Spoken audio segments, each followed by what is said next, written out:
Welcome to Radically Conservative, a show about faith, family, and freedom, and not always in that order.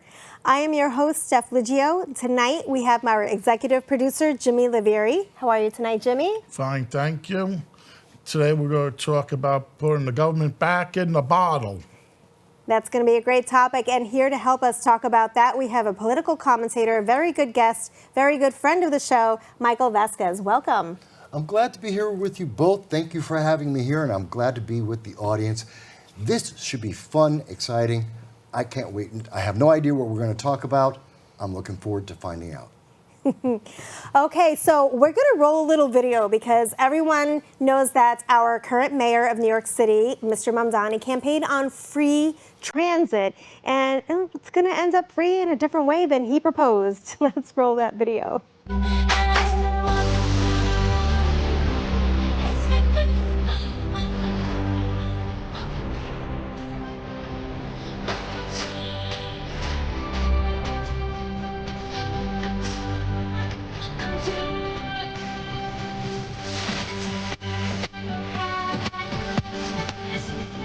So I guess we're going to call that the hoodie discount. What do you think, Jimmy? You know, I want to say thank you very much. I learned a lot how I'm going to get my free bus ride. Mm-hmm. Yes, since November. I like that. My train ride's also going to be in free, and I want to say thank you very much for teaching me how to do that. Michael, what do you think? I think you're very well versed in the MTA issues that New York City has suffered through many decades. The high salaries, the constant increases, the constant stoppages, and the poor service and the uncleanliness of cars. And I'm not going to pick on MTA employees. I think they work very hard in the situation that they're handed. But this is proof how unruly New York City really is. Well, this is part of the mismanagement that we see from government on a regular basis. They keep saying, we have this great new idea, it'll solve everything. And then you put it into the real world and it never works. Here's one of the first problems. We've always seen there's always a new turnstile, there's a new idea, and this will prevent people from skipping the fare. Obviously, it never works, and it isn't working now. And we just paid an extra increase in our fares. That's not helping. But think about this. Right now, half the people riding on our buses. You go in the Bronx, get on the 60 bus. You know what? Everyone 35 and under, you're going to see 75% of them are just going to walk onto the bus and get on. So there's obviously a very big disconnect between what the government thinks is going to work for the people and what people are actually really doing. And part of that is because they trained us back in the lockdowns to not pay. And our kids grew up with that. Well, I would say that it was even before that. We've allowed the institution to educate our children from very, very young. You know, the universal pre-K started, I think, 15, 20 years ago, the concept, and many parents have had to put their children in daycare so that they can go to work. They don't have family members to take care of them. So they've been institutionalized. And what has that mindset been all along is that I get stuff for free. And it's that delineation in age. So you're saying 35 and under.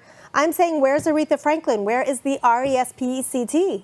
Well, there isn't any respect anymore because the kids have been taught not to have respect. Correct. Over the last roughly 10 to 20 years, we've seen that there's an entitlement mentality that's gone into every aspect of government as well as education. And now we're reaping, sadly, what was sown on that investment or that failure to invest in our kids properly. And Mamdani is just the latest example of that. And I think it's just astounding how much he is stumbling so early into this on so many levels, and we can do so much better. So we really need to step back and just remind our kids that we're in a society, this is affecting all of us, and they're throwing away our money. We don't need new turnstiles. We need to just reinvest in our community, that we're all doing this together. And every dollar that we don't put into our mass transit system, which works for our moms, our dads, all of us, is a dollar that makes it less safe and less worthwhile. Do you know what I want to see? Jimmy's not going to be happy because it won't be free. The tokens. Yeah, bring back the tokens. Bring back the tokens. You know what? I had the tokens. I had a pocket full of tokens. You take out a token, you get in. I was never stopped at the turnstile for my token. It always worked. It was never an app went bad or an app failure or, ooh, my battery's going dead on my phone. I have to hurry up and scan to get through. No, never. You never. When you had that little physical token to pay your fare onto the subway system or onto a bus, it worked. You know what's great about the tokens? The government doesn't know exactly where you are at every moment and everywhere you're spending your money. Gee, I would like to not That's have why. them track me. That's why we had to go to this new system. What do you think of that, Jimmy? You know, that's a great idea. But what I was also want to say, we have to bring fathers back in the households. Kids have to have fathers in the house. That's very, very important. Without fathers, the kids run wild. If your father's there, hey, what are you, stupid? You can't do that. Cut that out. Get back here. There's no repercussions on the kids. We have to have fathers back in the house. And a little Aretha on the radio. R-E-S-P-E-C-T. I'm going to stick to it. She's a great singer. Not a problem. I have no problem with it. Bring it. She's still singing too. Oh, yeah. Yeah. Well, that's Amazing. talent. That's That's right. lifelong talent. That's right. That's right. I want to also talk about, so the MTA is a microcosm of the topic for tonight, which is how do we now get our government and put it back into a bottle? It's mid-January at this taping, and we're looking across the news at Minneapolis as a microcosm of the country, one of 50 states where we're finding mass amounts of fraud through nursery care facilities, daycare centers, and also through the Medicaid system. 2 of 50 issues that the government funds federally and your states fund. So I want to remind everyone, you're going to file your taxes soon. You're going to get your W-2 forms. Before you go to your accountant or wherever you go to get your taxes done, look at how many dollars of your money are being taken out by New York City, New York State, and the federal government, right? Those 3 entities. But the federal government money, note that much of that comes back here to New York anyway. So look at your income of what's being taken out of your paycheck for these taxes and understand this story means that they're taking our money out of our paycheck. We don't get a choice, and they're spending it without proper stewardship. And Michael, explain to us what that means. Well, let's think of the example you just made, which is what's happening over in Minnesota. Because it's actually also happening here in New York. It's also happening in California. The funny thing is that no one actually looked, and now that we have looked, we found there's same kinds of fraud happening here. I believe in New York it's with the Russian mob, and we've seen in Minnesota. Only the Russian as well. mob? I mean, let's just not only blame the Russian No, mob. no, I'm not. Listen, it's across the board. No, it's absolutely across the board, but it's amazing that they were trying to say, well, if you talk about it, well, that's racist. It's not. There's a problem. It's systemic. And if it took just a glance to find that one group and by the way, that's about $1.2 billion in fraud right now. Imagine if we actually paid attention to the details of how we're spending our money. And they're not. And the government doesn't have a right to take your money and to throw it to whatever is their latest wish list or idea. They have to be responsible and accountable, and we need to hold them to that. So if you say, as an example, hey, we're going to spend all this money on a turnstile so that no one can jump through it, you know what? No one should be able to get through that turnstile. Or better yet, rather than having me to get, we had the Omni cards, and then we had the cards before that, rather than trying to track where I'm spending my money, how about you just make a better system? How about that? So people won't mind spending $3 to get to and from. Or, as an example, let's have a better daycare system so that I can actually put my kids somewhere that are safe, that they're going to get taken care of, maybe get some learning, and yet not waste. We're going to spend, you get 9 kids in and you spend money for 99 at government premium. That's not helping Government anyone. premium, right? And that's the way it worked with, they call them the migrants, that you can, fill in however you want to label that issue. But we spent how many billions of dollars, New York State money, federal money? housing them in hotels that were charging. I mean, the going rate was what, $300 a night. We were paying $600-700 a night. $450 at a minimum, and we spent $2.6 billion a year in New York City just on the contracts alone. And that's taking away from our veterans, that was taking away from families in need, it was taking from all of the homeless. In fact, if we may remember, it was, what, a year, 2 years ago, 3 years ago at this time, we saw that they were kicking, Adams at the time was kicking women, our mothers and families and the homeless and veterans out of the hotels to put illegal aliens in. Yes. Now, we may not have as much of an open border, although Mamdani believes in an open border, Kathy Hochul believes in an open border. We're a sanctuary city and a sanctuary state, signed by an executive order October of 2017 by Mr. Cuomo himself. We are a sanctuary state, even if our state officials aren't aware of it. Very funny story. We'll tell you another time.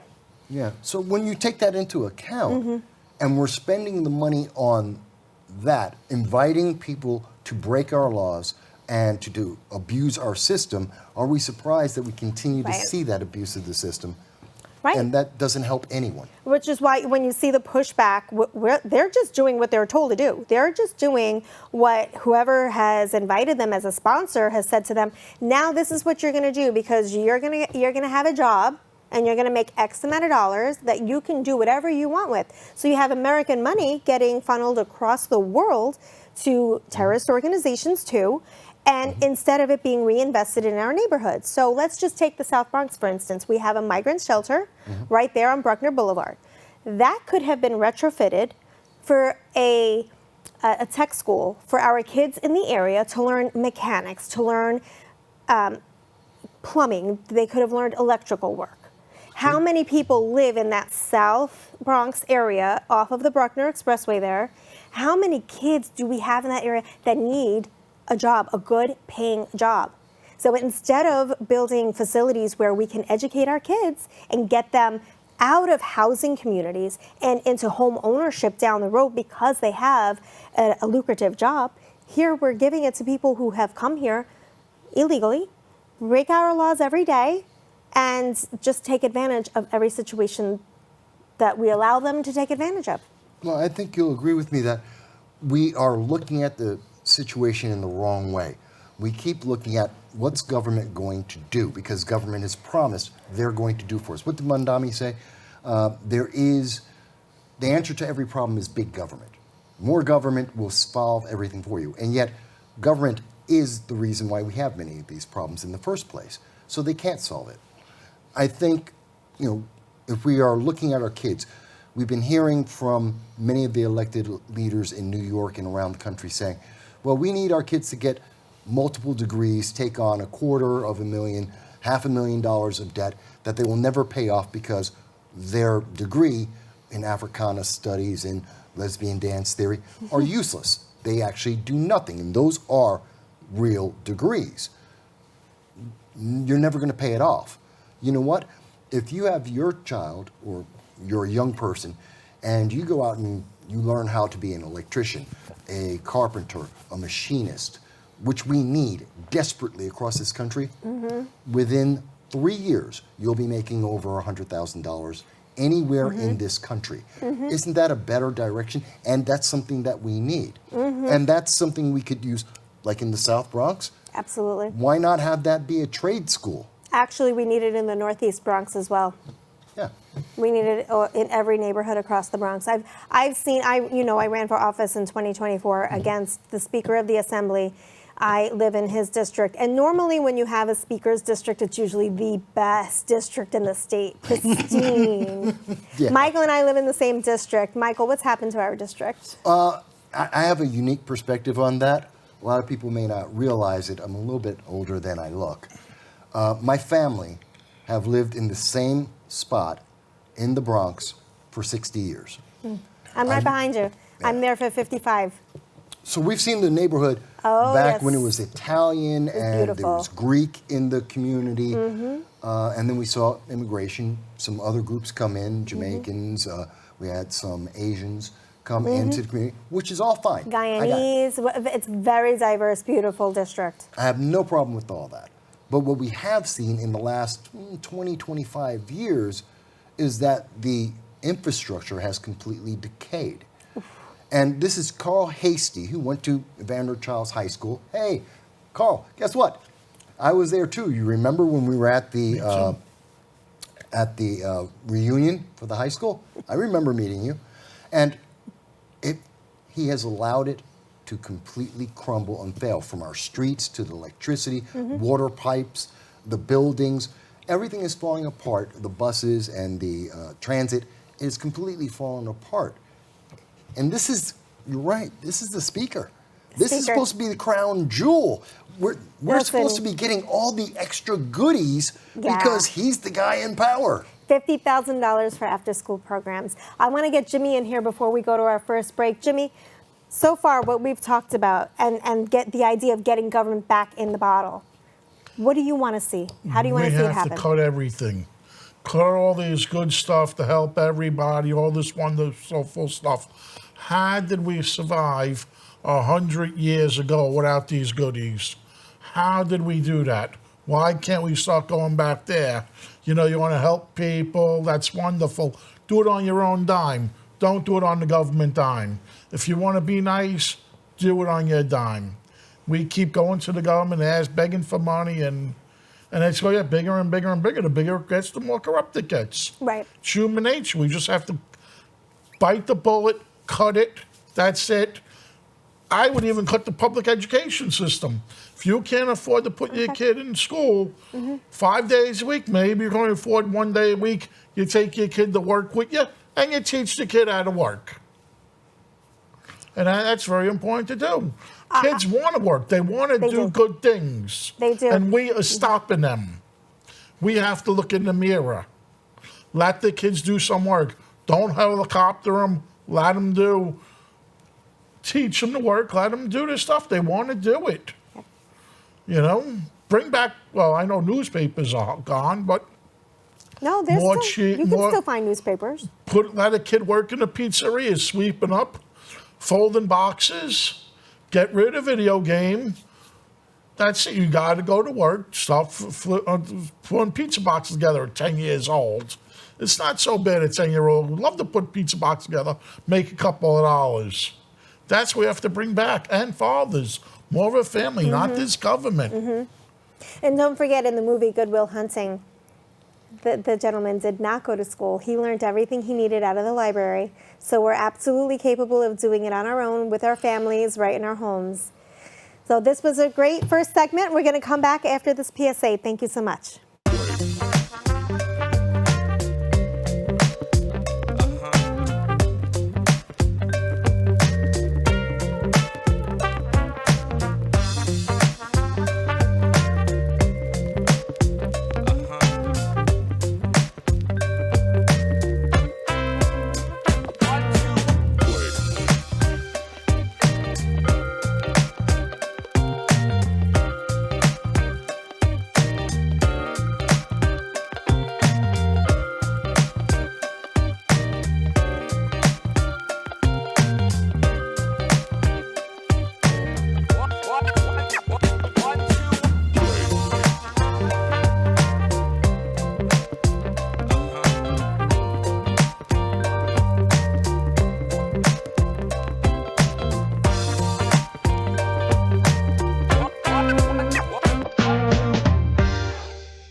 So we all know that 2026 is a huge election year for New York State. We have our governor, lieutenant governor, comptroller, and the state AG, as well as your local district races that will be, you'll see candidates across the state this year. So we want to bring up a graphic with Kathy Hochul.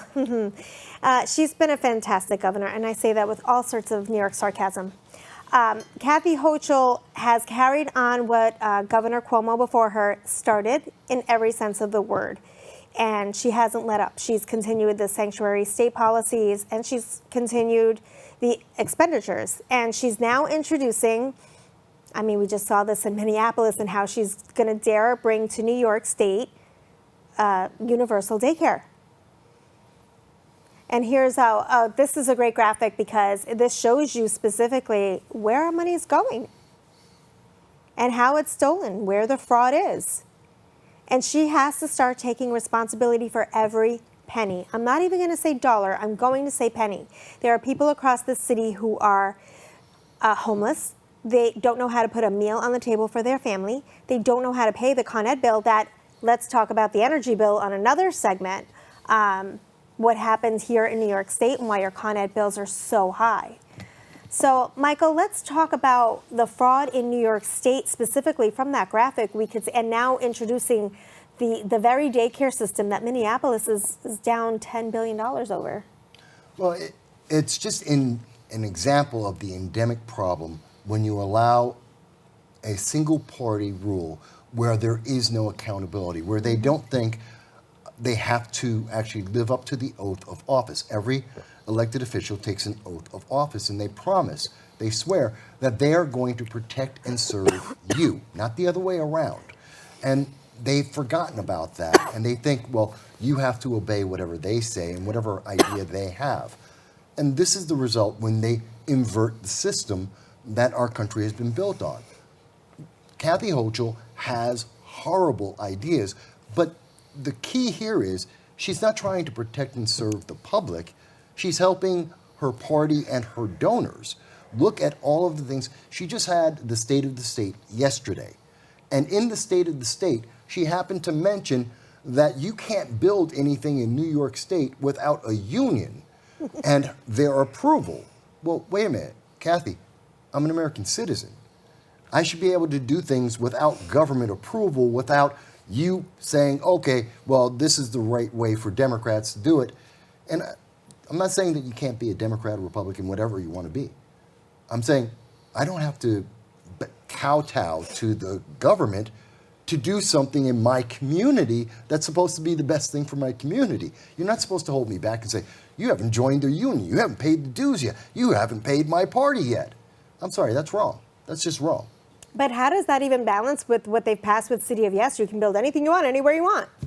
If you are in a union, if you happen to have the right political allegiance, if you happen to pay off the right people, then yes, you can build whatever you want. But try it without any of those things. Then you're going to find out it's a city of no. That's a problem. So it's a city of no for the rest of us. Yes. It's almost like Festivus for the rest of us. Jimmy, what do you think about this? You know, people do have a right to have a union. I don't like the idea of force. You know, we live in I believe we live in a not right to work state, I believe. Mm-hmm. I can't work alongside, if I'm not union, I can't work alongside a union member, which is totally really corrupt because that happens all the time. Mm-hmm. Should. You know, mix union people and non-union people on the same jobs. Now, let me ask you, why are you pro-union? Is it because I'm not pro-union. I'm not pro-union either way. I'm not all for the unions. I'm not, you know, I don't go either way. Whatever your business is your business. I think I prefer collective bargaining to unions. What do you think, Michael? I'm not in favor of either when they get abused. And that's really the question. It's not the union per se. It's the abuse of the union and the way that the union is being used as a political tool. Mm-hmm. That's the problem I have with that. It's that I don't have an option. If I want to build something, according to Kathy Hochul in 2026, I have to go through her approved system rather than doing what may be the best thing for my community, best thing for my family and myself. There's a big conflict there when I have to be approved to do the right thing. And that's where I have the issue. So it's not so much the union, it's more the system. I would love to know the kickback that she's getting for that job. Look at her campaign donations this year. Yes. I would love to look at that. And actually from, when was it, 2022, when she was going after the new stadium for the Buffalo Bills. Well, granted, they needed a new stadium. And I've done my research on these stadiums across the country. They use public and private money. But what right does the public have to the facility? So really, it's... Well, yeah, they took our money, and now they're going to take our money for a ticket, and they're going to take our money for the merchandise. And I'm happy for the people in Western New York. Go to the Bill games, support the team. I like the Giants. I like the Yankees. But here's the thing. What is my net return on that? How is that helping to build a new school or to upgrade the school or to get a veteran off the streets because life has been difficult, because we asked them to do something difficult, they came back damaged? It's true. That's true. Yeah. We have to fulfill our contractual obligation to our veterans. Absolutely. So if you want to email into the show, the email is radicallyconservativetv@gmail.com. radicallyconservativetv@gmail.com. If you want to email me, your host, it's 104girl@proton.me. 104girl@proton.me. Jimmy, Michael, any closing comments? No. Michael? I hope that you are taking the opportunity not only to come back to this program and to see more people with more great ideas, but also to remind your local politician, whomever they may be, that they serve you and that they should actually start paying attention to that. Otherwise, you won't give them the next donation. You won't give them that vote. And you want to know what? If you take away their money and their votes, you'll suddenly see them jump over every obstacle to try and make sure you get whatever your community needs. Maybe we should do that a little more often. Yes, and I also will say at the end here that it's a great year to get involved. So with that, we will see you next show. Thank you so much for tuning in tonight. We appreciate it.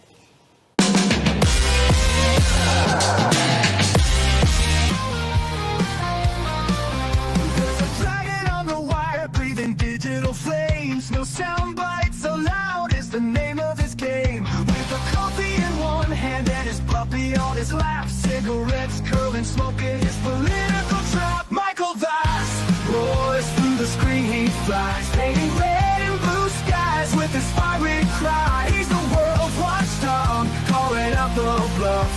Right-wing swagger, but his heart's pretty tough.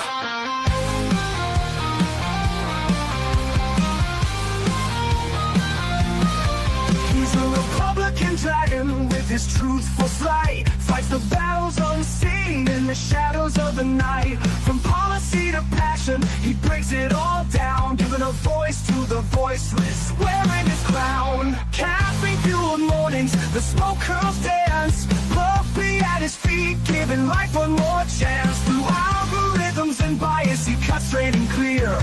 Michael's roar echoes in the hemisphere. Michael Vass roars through the screen, he flies, painting red and blue skies with his fiery cry. He's the world's watchdog, calling out the bluff. Right-wing swagger, but his heart's pretty tough.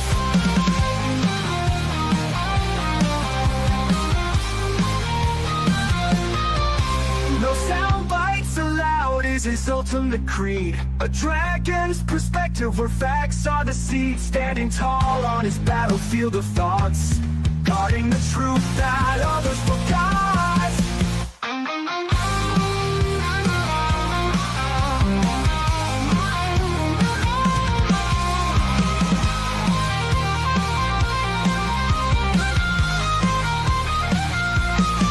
Michael Vass roars through the screen, he flies, painting red and blue skies with his fiery cry. He's the world's watchdog, calling out the bluff. Right-wing swagger, but his heart's pretty tough.